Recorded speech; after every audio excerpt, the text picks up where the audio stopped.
Voici une nouvelle élection incertaine qui semble ne pas être en mesure de sortir l'Espagne de son impasse politique. Il n'y a en effet aucun gagnant clair et le nouveau Parlement sort aussi fragmenté que le précédent. Les électeurs espagnols sont inquiets et même en colère. Et cependant, ils espèrent que cette fois-ci leurs dirigeants seront forcés à trouver une issue. Ce pays a besoin d'un gouvernement stable. J'espère qu'ils arriveront à un accord parce que c'est leur devoir. Ce sera difficile, mais je garde un espoir. Nous avons déjà voté et décidé ce que nous voulions et ils auraient pu arriver à un accord. Donc oui, je suis vraiment hors de moi, mais nous devons quand même venir voter. 5 principaux partis nationaux, allant de l'extrême gauche à l'extrême droite, rivalisaient pour un espace dans le prochain gouvernement espagnol. Vendredi, leurs dirigeants ont conclu une campagne tendue, dominée par la crise catalane. Selon les sondages, à quelques jours de l'élection, environ un tiers des électeurs demeuraient encore indécis. Et personne n'avait autant besoin des voix que le Premier ministre en exercice Pedro Sánchez, dont le parti socialiste PSOE devait gagner.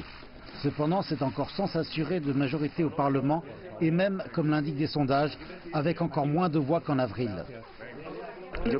Je pense qu'il importe beaucoup que nous renforcions la démocratie avec notre vote, que nous encouragions tous les citoyens à voter et qu'à partir de demain, nous soyons en mesure d'avoir la stabilité nécessaire pour former un gouvernement et pour faire fonctionner l'Espagne. La crise catalane a renforcé la droite espagnole, particulièrement après les manifestations violentes d'octobre à Barcelone.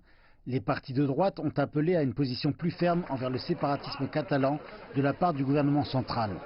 Le parti Vox, d'extrême droite, en a bénéficié le plus avec ses positions extrêmement nationalistes.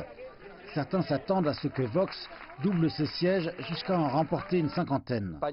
Aujourd'hui, chaque Espagnol exerce équitablement sa souveraineté nationale et nous seuls profiterons d'aujourd'hui pour montrer que ça demeure ainsi, que les Espagnols continuent d'être les propriétaires de leur futur et que nous soyons en mesure de résoudre nos différends en votant lors d'élections démocratiques et libres. S'il gagnait, Pedro Sánchez aurait probablement besoin d'alliés pour former un gouvernement. Les élections d'avril dernier avaient déjà montré que ce processus de formation d'un gouvernement était long et compliqué. Et l'une des grandes questions, sinon la plus grande, est qui ces alliés seraient-ils et combien de temps leur coalition tiendrait-elle ?